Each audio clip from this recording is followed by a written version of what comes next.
Breaking చూస్తున్నారు. బెంగళూరు చెన్నై హైవేపై ఘోర road ప్రమాదం జరిగింది. ప్రమాదంలో 8 కార్లు, 2 బస్సులు, 4 లారీలు ధ్వంసమయ్యాయి. ఒకదాన్నొకటి ఢీకొన్నాయి. బస్సులు, లారీలు, కార్లు వరుసగా ఒకదాన్నొకటి ఢీకొనడంతో ప్రమాద తీవ్రత పెరిగింది. ఓ వ్యక్తి మృతి చెందాడు. 15 మందికి తీవ్ర గాయాలయ్యాయి. హోసూరు కృష్ణగిరి ఆసుపత్రిలో గాయపడ్డ వారికి చికిత్స అందుతోంది. హోసూరు సమీపంలోని పేరండ్లపల్లి వద్ద ఈ ప్రమాదం చోటు చేసుకున్నట్టుగా తెలుస్తోంది. వరుసగా బస్సులు, లారీలు, కార్లు ఒకదాన్నొకటి వెనకాల నుంచి ఢీకొట్టడంతో ప్రమాద తీవ్రత పెరిగినట్టుగా తెలుస్తోంది. బెంగళూరు చెన్నై హైవేపై ఈ ఘోర రోడ్డు ప్రమాదం చోటు చేసుకుంది. దాదాపు 8 కార్లు, 2 బస్సులు, 4 లారీలు ధ్వంసమైనట్టుగా తెలుస్తోంది. ఓ వ్యక్తి మృతి చెందినట్టుగా సమాచారం అందుతోంది. 15 మందికి తీవ్ర గాయాలైనట్టుగా తెలుస్తోంది. హోసూరు కృష్ణగిరి ఆసుపత్రిలో గాయపడ్డ వారికి చికిత్స అందిస్తున్నారు. హోసూరు సమీపంలోని పేరండ్లపల్లి వద్ద ఈ ఘోర దుర్ఘటన చోటు చేసుకుంది.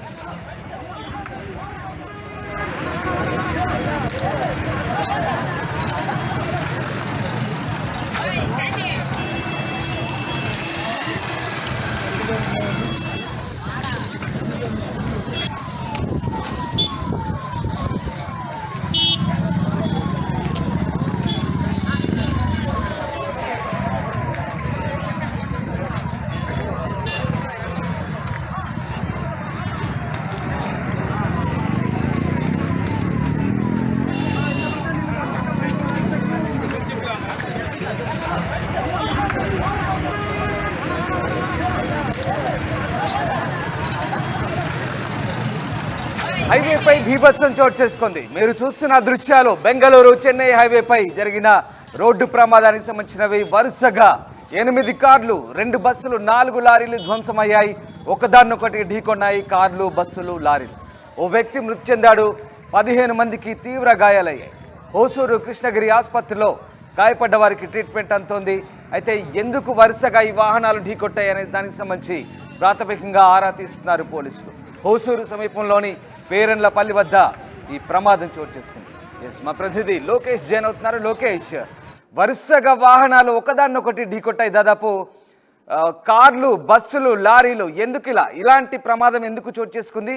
ముఖ్యంగా బెంగళూరు చెన్నై హైవేపై జరిగిన ఈ రోడ్డు ప్రమాదానికి సంబంధించిన అప్డేట్స్ ఏమున్నాయి మీ దగ్గర?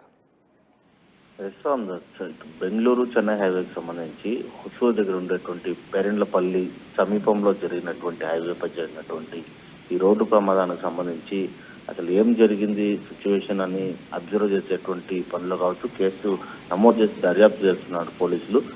మొదటగా ఒక బస్సు కారును ఢీకొన్నట్లుగా కూడా తెలుస్తుంది. వెంటనే హై స్పీడ్ లో ఉన్నటువంటి వెనక వెహికల్స్ కూడా ఒకదాన్ని ఒకటి ఢీకొన్నట్లుగా కూడా ప్రస్తుతం ప్రాథమికంగా మనకు పోలీసులు ఇస్తున్నటువంటి సమాచారంగా కూడా చెప్పొచ్చు.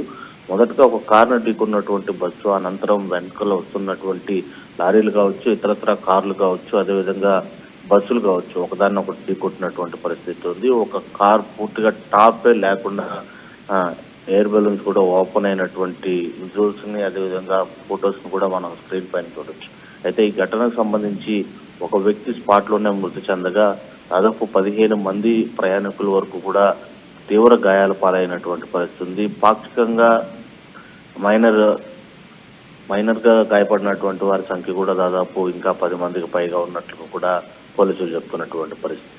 అంటే దాదాపు 8 కార్లు అంటే ఎంతమంది దాంట్లో జర్నీ చేస్తున్నారు, అదేవిధంగా బస్సులు, 2 లారీలు, టిప్పర్ లారీ కావచ్చు, అదేవిధంగా ఈచర్ వాహనం కావచ్చు, అవి కూడా ఒక 4 ఉన్నటువంటి పరిస్థితి ఉంది.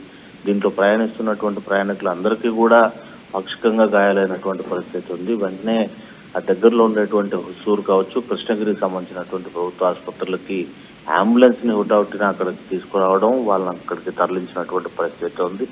ఈ నేషనల్ హైవేపై జరిగినటువంటి ఈ భారీ బీభత్సంతో ఒక్కసారిగా కూడా చెన్నై, బెంగళూరు సంబంధించినటువంటి వాహన రాకపోకలు దాదాపు 4 గంటల సమయం వరకు కూడా పూర్తిగా ట్రాఫిక్ అంతరాయం ఏర్పడినటువంటి పరిస్థితి ఉంది. అయితే ఇంతటి భారీ బీభత్సానికి సంబంధించి ఇటు పోలీసులు కూడా ఏం జరిగిందనేటువంటి విధంగా కూడా ఆరా తీస్తున్నటువంటి పరిస్థితి ఉంది. ప్రస్తుతం క్షతగాత్రుల పరిస్థితి ఎట్లా ఉంది లోకేష్? ట్రీట్మెంట్ ఎట్లా అందుతుంది వాళ్ళకి?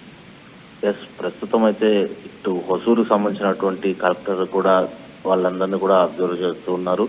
ఎక్కడికక్కడ మంచి వైద్యం అందించడమే కాకుండా మెరుగైన వైద్యం కోసం ప్రైవేట్ ఆసుపత్రులు కూడా షిఫ్ట్ చేసేటువంటి పరిస్థితి ఉంది. అయితే ఈ భారీ విభత్సం ప్రమాదంలో ఒక వ్యక్తి మాత్రమే ప్రాణాలు కోల్పోవడంతో మిగిలిన వాళ్ళందరూ కూడా కేవలం తీవ్ర గాయాలైనటువంటి 12 మందికి కూడా మెరుగైన వైద్యం అందిస్తున్నారు. మరికొంతమందికి మైనర్గా జరిగినటువంటి గాయాలే కాబట్టి వాళ్ళని కూడా వైద్యం అందించి తిరిగి వాళ్ళ ఇళ్ళకి చేరేసేటువంటి ప్రయత్నం చేస్తున్నారు. ఇక హైవే కూడా క్లియర్ చేశారు. మొత్తం వాహనాలను కూడా ఇటు కొక్లైనర్లతో తీసుకొని పక్కన పెట్టి ట్రాఫిక్ అంతరాయం లేకుండా కూడా యథావిధిగా వాహన రాకపోకలు చేయడానికి కూడా అధికారులు అయితే మాత్రం అన్నద్దమని చెప్పొచ్చు. Right, yes, thank you Lokesh. అయితే ప్రమాదం జరిగిన తర్వాత కిలోమీటర్ల మేర ట్రాఫిక్ జామ్ అయింది. ఒకసారి ఆ దృశ్యాలు మీకు ఎక్స్ప్లెయిన్ చేస్తాను. నమ్మశక్యం కాని రీతిలో వాహనాలు ఒకదాని వెనుక ఒకటి ఢీకొన్నాయి. తొలుత గ్రానైట్ లోడ్తో వెళ్తున్న లారీ ఓ కారుని ఢీకొట్టింది. బ్రేక్ ఫెయిల్ అవడంతో లారీ కారును ఢీకొట్టింది. ఇక వెనకాల వరుసగా కార్లు, బస్సులు దాదాపుగా అన్ని వరుసగా ఒకదాన్నొకటి ఢీకొన్న పరిస్థితి కనబడుతుంది. మొత్తం 8 కార్లు, 2 బస్సులు, 4 లారీలు ధ్వంసమయ్యాయి ఈ ప్రమాద ఘటన సమయం. ఓవరాల్గా ఒక వ్యక్తి అక్కడే స్పాట్లోనే మృతి చెందినట్టుగా తెలుస్తుంది. దాదాపు 7గురి పరిస్థితి విషమంగా ఉన్నట్టుగా తెలుస్తుంది. 12 మందికి తీవ్ర గాయాలన్నట్టుగా తెలుస్తుంది. వాళ్ళందరినీ కూడా సమీపంలోని హోసూరు కృష్ణగిరి ఆసుపత్రిలో చికిత్స అందిస్తున్నారు. బెంగళూరు చెన్నై హైవేపై ఈ ఘోర రోడ్డు ప్రమాదం జరిగింది. ఈ ప్రమాదంలో 8 కార్లు, 2 బస్సులు, 4 లారీలు వరుసగా ఒకదాన్నొకటి ఢీకొని ధ్వంసమయ్యాయి. ఓ వ్యక్తి మృతి చెందాడు స్పాట్లో. హోసూరు కృష్ణగిరి ఆసుపత్రిలో గాయపడ్డ వారికి ప్రస్తుతం ట్రీట్మెంట్ అందుతోంది. పేరెండ్లపల్లి వద్ద, హోసూరు సమీపంలోని పేరెండ్లపల్లి వద్ద ఈ దుర్ఘటన చోటు చేసుకుంది. అయితే పోలీసులు వెంటనే రంగంలోకి దిగి అప్రమత్తమై అక్కడ ఉన్నటువంటి ట్రాఫిక్ క్లియర్ చేసే ప్రయత్నం చేశారు. బాధితులకు, క్షతగాత్రులకు చికిత్స అందించేందుకు సమీపంలోని ఆసుపత్రిలో చేర్పించారు.